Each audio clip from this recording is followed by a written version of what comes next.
Avant toute chose, un petit mot de la météo du jour avec un temps en menaçant. En ce matin, des pluies prévues partout dans la région jusqu'en milieu de journée. Et cet après-midi, le temps devrait être plus clément et sec, avec peut-être même quelques éclaircies de soleil en fin d'après-midi.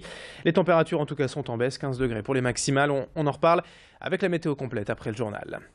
Pour démarrer, tout d'abord, cette édition, cette information que tout le monde redoutait malheureusement depuis plusieurs jours. Le corps de Jean-Baptiste Pignade a donc été retrouvé hier après-midi dans un étang aux abords du camping du Fleury près de Denain. Cet étudiant en Lillois, en médecine, âgé de 19 ans, y avait passé la soirée avec d'autres étudiants le 17 octobre dernier, mais il avait disparu brutalement en pleine nuit. Et depuis du jour, les recherches n'avaient rien donné aux environs de ce parc de 40 hectares entouré d'étangs et de marécages. Après la découverte de son corps hier après-midi, une autopsie devrait donc être menée prochainement afin de déterminer les causes exactes du décès. Aucune piste n'est pour l'instant évoquée par les autorités. Une autre information à la une ce mercredi matin, l'extension du nombre de rues au stationnement payant dans le centre de Lille. Promise depuis près d'un an par la mairie, la mesure sera applicable au 1er janvier et concerne en tout 37 nouvelles rues payantes. En somme, les dernières rues encore gratuites du centre-ville et du Vieux-Lille ne le seront bientôt plus aux grandes dames des riverains. Toutes ces rues seront en zone jaune à 2 € de l'heure et devraient quand même rapporter près d'1 million d'euros par an selon la mairie. Les habitants des environs pourront tout de même, comme ailleurs, obtenir une carte de résident à 25 € par mois. La liste complète des rues concernées est à retrouver sur le site internet de la ville de Lille.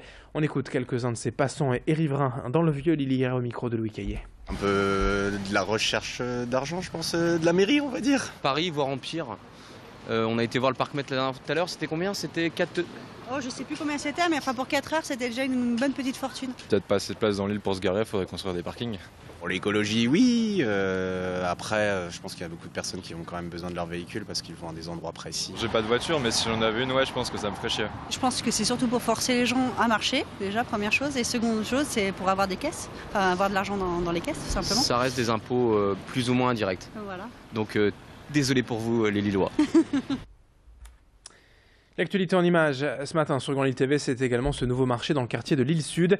Depuis 3 semaines, les marchands viennent chaque mardi place Martin Luther King pour le plus grand plaisir des habitants du quartier. Charcutiers, poissonniers, marchands de fruits et légumes, on trouve surtout de l'alimentaire sur ce marché, tout ce qu'il faut pour un bon repas frais. Quelques vendeurs pour l'instant, mais nul doute que l'offre va se développer dans les prochaines semaines. La demande, en tout cas, elle est bien là, surtout après la fermeture d'un supermarché ici même il y a près d'1 an. Ce nouveau marché pour l'île Sud, en plus de celui du vendredi Place Cavel, prouve en tout cas que le quartier se développe avec notamment le projet d'un grand centre commercial.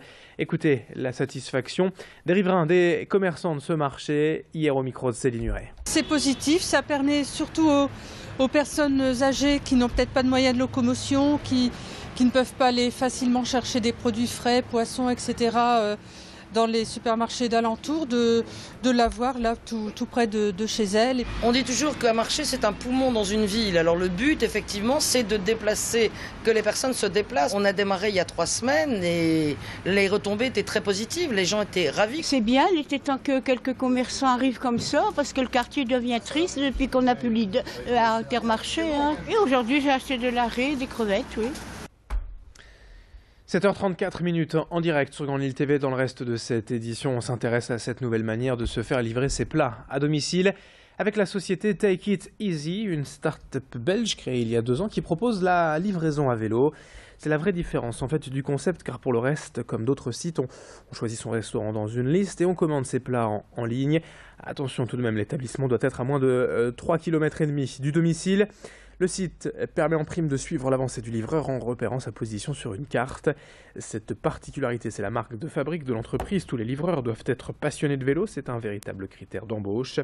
Et pour info, la commande coûte 2,50 € de plus que le plat du restaurant. C'est le prix de la livraison. Explication avec le responsable lillois du site, au micro de Céline Huret. Le moyen de transport, c'est uniquement à vélo. Donc on sélectionne en fait là aussi nos coursiers. Donc on a envie de monter une communauté de passionnés de vélo. Et ça qui est important, c'est que ils roulent pour le plaisir. Et là, ça leur permet de gagner un petit peu d'argent en roulant pour le plaisir. On a un tracking GPS qui nous permet de suivre le coursier en temps réel depuis le restaurant jusqu'à le domicile ou le lieu de travail, en tout cas le lieu de livraison du client. Et puis on termine notre journal ce matin avec la semaine spéciale Waterloo. Aujourd'hui, zone sur la Cité des Sports qui, comme son nom l'indique, est dédiée au sport en général, mais aussi et en particulier au sport de combat, avec 2 dojos, une salle de boxe et une salle d'armes pour l'escrime. À l'extérieur, la structure propose également un terrain de football en herbe et un terrain de baseball. Un lieu qui fait en tout cas le bonheur des jeunes de la commune, particulièrement friands en des activités diverses proposées ici. Ce complexe ouvert au début de l'été 2008 a en tout cas pour objectif de développer les activités et proposer aux habitants de la commune. Explication avec le responsable. Historiquement, c'est un lieu qui avait accueilli des finales de championnat de France, de Coupe de France sur le temps du football. Ça, c'est ce qui se passait sur le terrain qui est encore juste à côté. En cet endroit-là, les associations qui sont ici depuis 2008 ont de leur côté des résultats qui sont satisfaisants au niveau national. Je pense à l'escrime, je pense au karaté, je pense aussi surtout à la boxe, qui a des sportifs, alors peut-être pas collectivement, mais qui arrivent à identifier isoler certains boxeurs qui ont des résultats nationaux, qui intègrent les équipes de France. Et je peux même comprendre qu'il y a des boxeurs qui vont participer au prochain championnat du monde. Fin de ce journal. Dans un instant, à suivre la météo et l'infotrafic en direct sur Grand Lille TV, 7h36 en ce mercredi. A tout de suite.